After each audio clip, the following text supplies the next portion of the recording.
नमस्कार श्रोते हो. दीपक रेगी कथाकथन चॅनलवर तुम्हा सगळ्यांचं मनापासून स्वागत. श्रोते हो, तुम्ही ऐकताय संपत जाधव लिखित नातं ही कादंबरी आणि आज भाग 21वा. गडी माणसं पालाच्या मोहरं हारोहार निजली.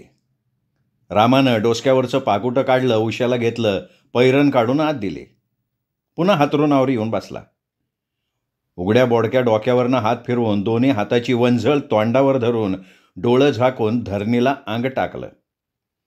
सीतानं कोळसं शिगडीत घालून चेतावलं.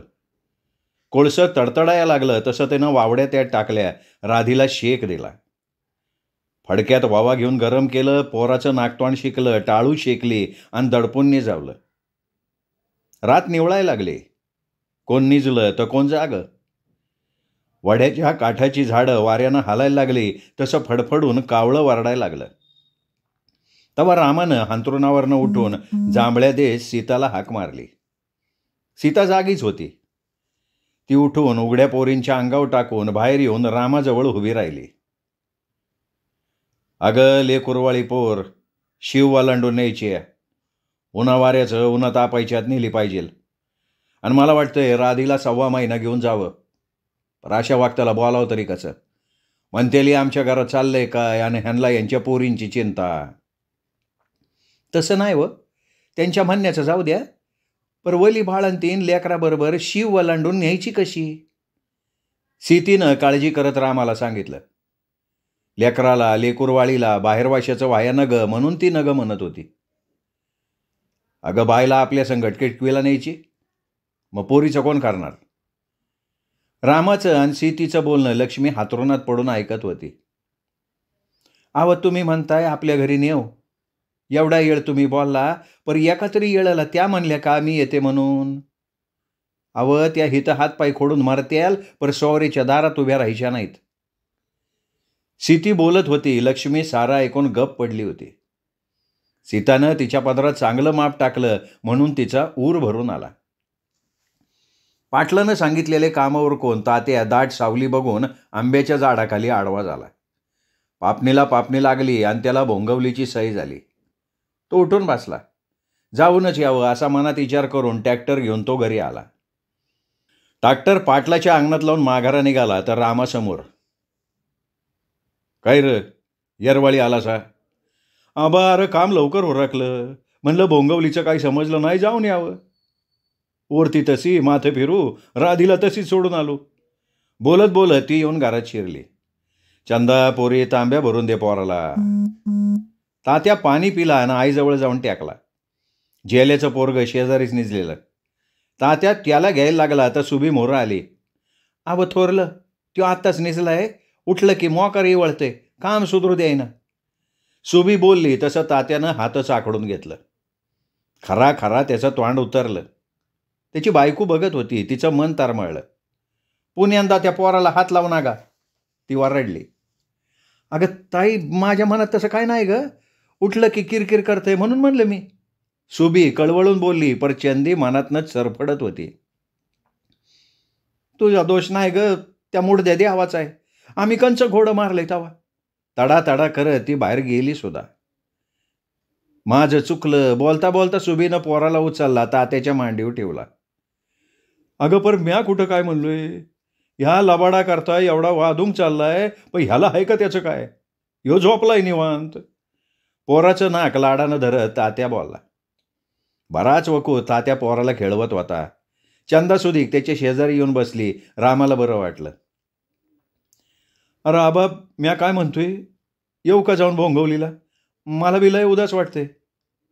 काय ग पोरग जात या? रामा बायकोला विचारत होता. भोंगवलीचा इशे निघाला तशा चारी पोरी हातातलं काम टाकून ऐकायला लागल्या. आईची आठवण झाली. बाप तर गेला, आईची ही तारा, ती हाय तवर माहेर.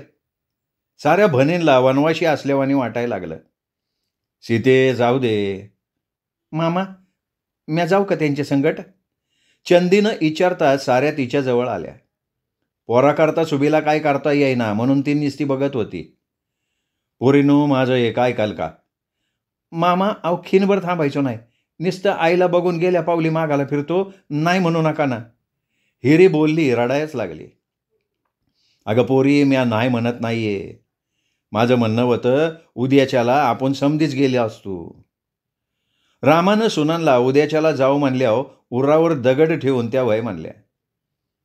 त्यानं गावातनं एकाचाही एक तर दुसऱ्याचाही एक बैल आणि तिसऱ्याची गाडी हातापाया पडून मिळवून ठेवली. घरी कोणीच नाही म्हणल्यावर कोंबड्या कोकड्या जित्राबाच्याकडे रानबाला द्यायला सांगितलं. सीतीनं रातभर जागून टिकाचं लाडू बनवलं. पोराकरता जुनी अंगडी टोपडी, गाईचं तूप, वासाचा तांदूळ, खारी, खोबरं सारं घेतलं. सकाळचीच निघाली. गाडीत बखळ हातारली, त्यावर 2 गोधड्या टाकल्या, तट्ट्या बांधला. सीतानं लेकराला काजळ लावलं. रामा गाडी चालवाय बसला. 4 पोरं गाडीच्या मागं चालत निघाली. मोत्या येऊन कवा गाडी खाली चालायला लागला समजलंच नाही. अरे त्या कुतरड्याला माघारा पिटाळ र, तात्यानं जयशाला सांगितलं. दादा येऊ दे, नाही जायचा तो माघारी. जेल्या माझ्या खांद्यावर बसणार नाही त्यो, पर अख्ख्या भोंगवलीची कुत्री त्याच्यानं आपल्या मागं लागत्याल. गाडी पाहुण्याच्या पालामोरं येऊन उभी राहिली. पोरी पटाटा आत गेल्या. घरात कोणीच नाही. त्यांच्या काळजात कसनुसं झालं. गोधडीत कोणीतरी पडलेलं दिसलं.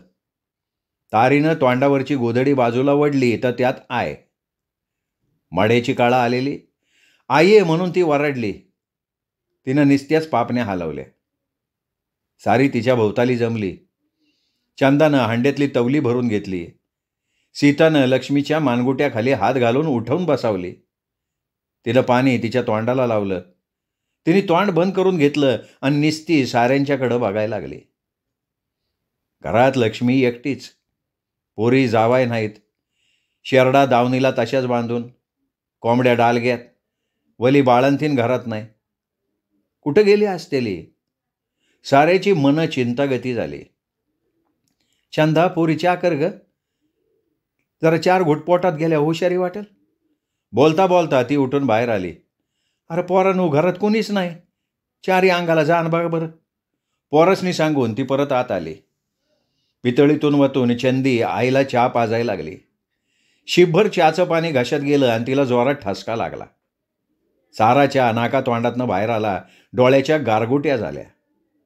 ती गार पडली तशा 4 बनी रडायला लागल्या. त्यांच्या कालव्यानं येणारं जाणारं थांबलं. पालामोरं गर्दी जमायला लागली. रामानं गर्दीतल्या एकाला विचारलं, अहो घरातली माणसं कुठं गेल्यात? अरे बाबा, तो वनवाशी गेला कार्य उरकून. पाहुणं रावळं गेली नसत्याली तर ही तुंबळ भांडणं. मी आता बघितलं नाही म्हणा, पण माझा नातू सांगित होता. त्या रातीला घिसाड्याचा आत्मा आला, पोरासने हाका मारायला लागला तर चोर घरात शिरल्यावानी कालवा. कालव्यानं गाव जमलं. भूताचं ऐकलं आणि समधी घरोघर पळाली. अरे बाबा, सोना दुसऱ्याच्या बोड्याच्या. त्यांना काय, पर ज्यांना जन्म दिला त्या पोरांना आईला हितं टाकलं म्हण. बापाचं भूत तिच्या मागं येतोय म्हणून तिला काय नेली नाही पोरांनी. त्या वक्तापासनं ही वनवासी बिन अन्ना पाण्याची पडली. आता ह्यांना पोटची पोरं म्हणावीत का वैरी म्हणावीत? ते म्हातारं शिव्या देत निघून गेलं. रामा निस्ता वट हलवीत उभा राहिला. आबा आबा, सरी भेटली पण इकडं या नग म्हणतात. कुण्या धुमाळाच्या पडवीला पाडली ती. राधीला खाया नाही, हातराया पांघराय चिंदी नाही. पोरग समज सारखं रडते बघा. तात्या सांगत होता. त्याचा जीव वर खाली होत होता. अरे पर आम्ही आलो या सांगितलं नाही का? नाही आबा. खाली बघ, तात्या बोलला. तुझ्या मेंदूत झालाय बेगाड. रामानं त्याला दरडावला. तसाच तो माघारा फिरला तर ती सारी इकडं येताना दिसली. त्याचं 2 घोट पोटात गेल्यानं तिला तरतरी आली. ती उठून बसली. सुबीनं लेकरू तिच्या मांडीवर ठेवलं. तिने तिच्या तोंडावरनं हात फिरवला. लेकरानं तिचं बॉड धरून तोंडात घालून ते चुकायला लागलं. वहिनी काय झालं? सीतानं जवळ बसून विचारलं. काय नशीब, भकास तोंड करून लक्ष्मी बोलली. बाय. रामा समजावल्यावानी बोलला. दादा जन्माचं भोग भोगतीया बघा. देवाची करणी कशी. नवरा म्हणणारा गेला. 2 दिवसात पोटची पोरं सोडून गेल्या. 10 वाजताला वाटलं असं सुटावं, त्यांच्या मागं हिरबाराव करावी. पर त्या वाद्याची एखादी महिन्याची भाकर उरकावी, नाही तर आत्मा उपाशी भटकत राहीन त्याचा. बोलता बोलता ती रडायला लागली. वहिनी असा याडा विचार करू नका, दी जात्याल हो. सीता समजवत होती आणि लक्ष्मी येड्यावानी निस्ती मान हलवत होती. कुठं वा थर, काय विचारतोय? काय कानाचं धडं बसलेत काय? रामा पिसाळून विचारत होता, पर वर बघायची कोणाची छाती झाली नाही. हे पोरी आत ये, आमच्या उपकार कर, ते लेकरू लाई करते. रामाचा आवाज चढला आणि साऱ्याचा आवाज बसलं. या र पोरांनो या. लक्ष्मी अंगात अवसान नसताना सुद्धा पोरासनी बघून आनंदली उठून बाहेर निघाली. तिच्या तोंडावर टवटवी आली. ती धडपडत जाऊन पोरांच्या गळ्यात पडली. सारी रडायला लागली. रामाला बघवना ते त्याने तोंड फिरवलं. मुक झालेलं घर पुण्यांदा बोलायला लागलं. झालं गेलं गंगेला व्हायलं म्हणून कुणी कुणाला उन्ह पाताळ बोललं नाही. सीता उठली. तिने घर झाडलं, अंगण झाडलं, केर उकिरड्यावर फेकला. हे पोरानो, जय शिंगा, दुकानावर जा, बटर घेऊन ये. पोरांनी कवा खाल्ल्यान कवा नाही, जा पळ, चहा करते. चुलीवर चहाला आदान ठेवलं. बरोबर आणलेल्या डिंक लाडूचा डबा उघडला. पहिला सुबीला आणि दुसरा राधीला दिला. आये पहिला आत्याबाईला दे.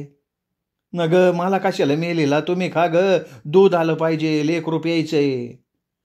आये त्यासनी दूध न या त्या भाद्या बायका नाही, तू खा. डब्यातला एक लाडू उचलून हिरीने आईला दिला. सीतानं पितळ्या काढल्या, चहानं भरल्या, तवर जयशा बटर घेऊन आला. चहा पाणी उरकलं. लक्ष्मीचं मन हलकं झालं. रामानं पोरींला जावयांना जवळ बोलवलं. जाताना म्या सांगून गेलतो तुम्हाला, आईला अंतर देऊ नका, तुम्ही तर तिला वाऱ्यावर सोडलं. मामा आमचं चुकलं, तुमच्या पोरींलाच विचारा की. अहो 3 दिवस तर पापणी लागू दिली नाही. तुम्ही गेल्यावर रातभर बसली. तुम्ही सांगा आम्हाला माया नाही का? अहो समजावता नेहमी रात सरली की. डोळ्याला डोळा कुठं लागला तर किंजळ तुटली आणि लागली मसन वाट्याकडं पाळाया. 4 याळा महागारी आणली तिला. अहो घरात ताण लेकरू आहे. बोलता बोलता थोरल्यानं कपाळावर मारून घेतलं आणि गप झाला. अहो हे काहीच नाही. रात कशी तरी काढली. दुसऱ्या दिवशी विचारला आईला काय होतंय, तर निस्ती रडत बसली. रातच्याला साऱ्याच्या मधी आईला घेऊन निजलो तर पन्यान तीच तारा. दुसऱ्या रात्री तर विचारायच ना ग. उठली कसनुसं वरडायला लागली, मधनं हसायची, मधनं रडायची. मग तर म्हणायला लागली, त्यो बघा तुमचा बाप आला, मला बोलवतोय त्यो, म्या निघाले. आपण सवतर राहावं, यांच्यात राहायचं नाही. घडीतच येड्यागत हसायची. घडल्याला सांगताना सुद्धा एक मधवा तुका घाबरून गेला होता. म्हणून शहाणा आईला अशा वागताला एकटील सोडून गेला वय तुम्ही. अहो घरात एक बाळात येईन, अवघडलेल्या दोघी. वा मारदानो वा. अरे तुम्ही गडी हायसा का हिजड, हा? घाबरून निघून गेला तो तुमच्या पुरुषपणावर. मामा तो जोडा घ्या. अहो पहिलं दिस नाही राहिलं. गावाचं बलूतं बंद झालंय. अहो त्या भांड्याच्या दत्त्यानं ट्रॅक्टर आणला. गावचं शिवार वजवत नाही तर 4 गावचा माणूस त्याला सवड देईना. काम नाही, धंदा नाही, पोटं कशी भरणार सांगा की. आणि वरनं हे असं तुम्ही सांगा आता. जावाय पाहुण्यांनी सांगितल्यावर रामाला काही सुधरना. राग कमी झाला, पर काय बोलावं ते कळना. त्यो रोग इकडं बी आला. औषधच नाही त्याला. साऱ्यांचा संसार मोडकळीला आलं. विहिनीला काय बोलावं हे बी सुधरना. त्याच्या काळजात कसनुसं झालं. गरिबीनं त्याला चांगलाच कॉलदांडा घातला होता. सीतानं स्वयंपाक उरकला. सारी जेवाय बसली. लक्ष्मीनं मोरचं ताट बाजूला केलं आणि लागली रडाया. बाय तुमचं हे मला नाही आवडला. तुम्ही ह्या लेकरांना आई पण द्यायचं. तुम्ही घडी रडायला लागल्या, या लेकरांना कोणाचा आधार आहे? हे बघा लक्ष्मीबाई, मेलेला मरणाच्या वाट्यानं जातोय. दुःख काळजात साठवायचं असते. तुमचं माझं आईबाप मेलंय का नाही? आपण त्यांच्या मागे रडत बसलो असतो तर आपण बी मेलो असतो. चव्हाण पाहुणा गेल्यावर तुम्ही निस्ती आय नाही तर या पोरांचा बाप सुधी व्हायला पाहिजे. चला जेवा. ध्यानात ठेवा, ज्यानं आधार द्यायचा त्यानं भार व्हायचं नसतं. जेवा म्हणतोय ना. रामाचं बोलणं ऐकलं आणि लक्ष्मी निस्ती एकटक त्याच्याकडं बघायला लागली. जेवणाच्या ताट्याच्या निस्ती पायाच पाडायची. साऱ्यांची जेवणं उरकली, पण लक्ष्मी घासाला काही शिवली नाही. बाय एवढं सांगितल्यावर सुधी गिर माझ्या मागल्या. तुमच्या पाया पडू कमी. रामा काकुळतीला येऊन बोलत होता, पर लक्ष्मी निस्ती बघत होती. कवा हसत होती तर कवा रडत होती. का जेवला नाही तुम्ही? अहो दादा, त्यांच्या पहिलं मी कशी जेवणार? घडीभर थांबा, तुम्हाला बी वाढते, त्यांना येऊ द्या. किसनं बोलव की रे बाला, म्हणाव पाहुणं आले आहेत. लक्ष्मी काय बोलती आहे तिचं तिला उमजना. वहिनी अहो काय होतंय तुम्हासनी? सीतानी जवळ जाऊन पाठीवर हात ठेवत विचारलं. ती जास्तच हसतच सुटली. लक्ष्मीची नजर येगळीच व्हायला लागली. ती बुबुळं गरा गरा फिरवायला लागली. पाखरानं पंख फडफडवला गत पापण्या हलवायला लागली. रामाच्या समद लक्षात आलं, पण त्याने आतले हात दाबून ठेवलं. थोरलं पाहुणं, तुमच्या आईला म्या सांगतो भूताख्याताचं काय नाही, पण घडल्या प्रकारानं तिच्या मेंदूला बसलाय धक्का. येईन हळूहळू जाग्यावर. पण अशा वक्ताला तुम्ही साऱ्यांनी सांभाळून घ्यायला पाहिजे बघा. तुम्ही म्हणत असाल तर महिना पंधरवडा त्यांना आमच्या घरी घेऊन जातो. मामा अहो आता आमचं तुमच्याशिवाय हाय तरी कोण? आणि राधीला 4 दिवस. मग बाय येतोय ना आमच्या संकट? दादा न गव. अहो मला नेतोय खरं, पण मी आल्यावर पोराचा बाप राहणार नाही. खाणं पिणं भांडणं तणणं पाहुण्या रावळ्या तमाशा नगत आहे. अहो इतकं वकूत झाला, पण हे हाईत कुठं? का गेलं परत प्याया? लक्ष्मी येड्यावाने बरळायला लागली. साऱ्यांच्या डोसक्याचं भद झालं. सारे एकमेकांच्याकडं बघायला लागले. रामानं डोळं झाकून भवयात आणले आणि कपाळ तडा तडा बडवून घेतलं. सीते रातच्या रात बाईला सांभाळा. धरणीला अंग टेकलं. साऱ्यांना डोळा लागला. वारं चोरावानी पळत होतं. महारवाड्याच्या अंगाला वड्याच्या पल्ल्याड कुत्री भुकत होती. मधनं चिचुंदरी चिरकत पळत होती आणि खऱ्या खोट्याच्या निवाड्याला बसल्यावानी पालच चुकचुकत होती. झोपेतनं सारी उठली. बघते तिथं लक्ष्मी अंगात आल्यावानी किंजळत होती. पोरी सुना ते घाबरून आये आये म्हणून रडायला लागल्या. आये अगं काय लावलंय तमाशा? मधवा तुका आईवर वाराडला. आये आम्हीच आमचं काळं करतो. थोरला नारायण बी वैतागला. पाहुणं पाहुणं डोसकं गार ठेवा. सकाळ दरनं बोंब बोलतो या सांभाळून घ्या. तो काय याड आहे म्हणून का? सीते हातरुणावर निजव बायला.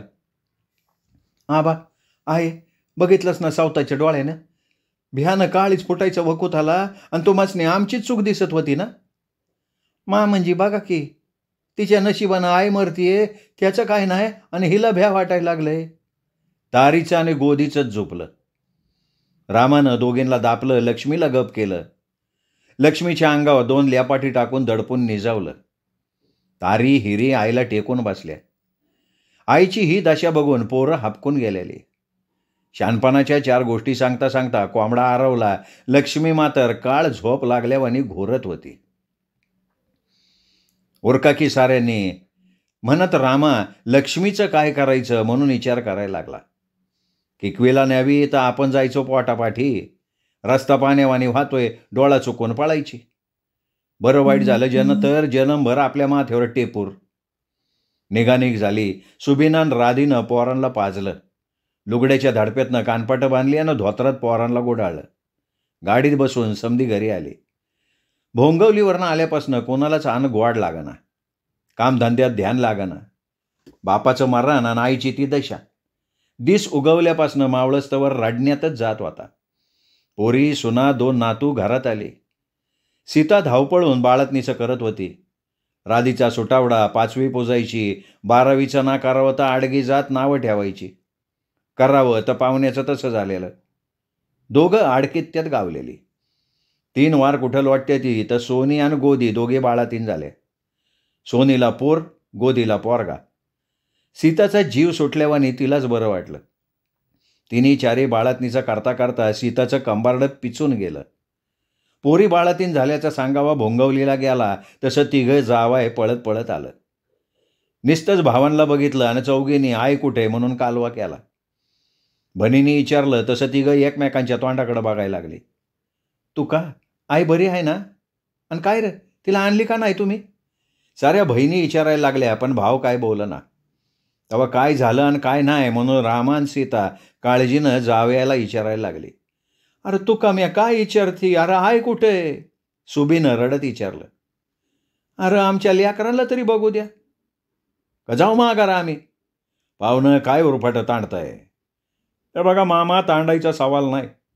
थोरला जावाय खाली बघत बोलला. चंदा पोरी पाणी दे. बसा खाली बसा.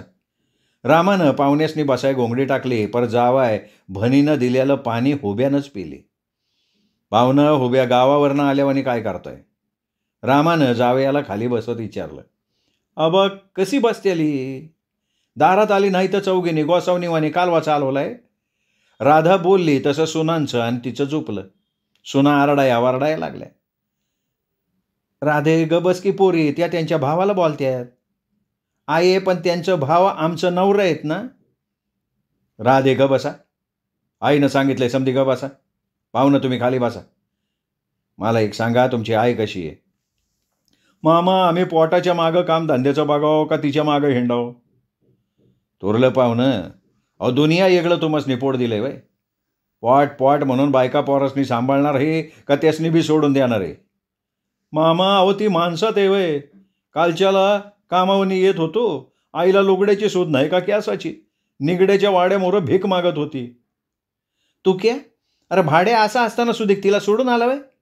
हिरीने तोंड जाडून घेतलं. तिच्या संगड बाकी बनी रडायला लागल्या. सीती साऱ्यासनी जवळ घेऊन समजावायला लागली, पण जास्तच एवळायला लागल्या त्या. घडीचं गाड्याळ झालं, गाराचा उन्हाळा झाला. रामा मनाशी बोलता बोलता गायवर राहायला लागला. पोरीनो घबरावा, तुमच्या आईला म्या घेऊन येतो. सख्खी भन म्हणून तिला सांभाळल म्या. रामानं सोनाच्या पाठीवरनं हात गोंजारला. मामंजी, अहो तुम्ही अनिस्तवर ह्यांना काय झालंय? एकाच्या तरी वाटे येतोय का आम्ही नीट सांभाळू म्हणून? चंदी रामाकडं बघित रडायला लागली. या साऱ्या कालव्यात तिघं भाऊ तसंच माघारं फिरलं आणि वाटायला लागलं. लेकरांना न बघता तिघं निघून गेलं आणि त्यांच्या बाया रडायला लागल्या. सुना पोरींला आणि पोरी सुनांना बोलते ती. समजावता दोघांची दमछाक झाली. रामा पोरींला सोडायला भोंगवलीला जाऊन आला. दिसामागनं दिस सरत होतं. शनिवार आला का सुनांचं डोळं माहेरच्या रस्त्याकडं लागत होतं. गर्दीत कुठनं तरी आईनं दिलेला खाया घेऊन बाप भेटाय येतोय असा भास होत होता आणि दिस रडण्यात मावळत होता. श्रोते हो, हा होता भाग 21. भाग 22. उद्या तोपर्यंत नमस्कार मित्र.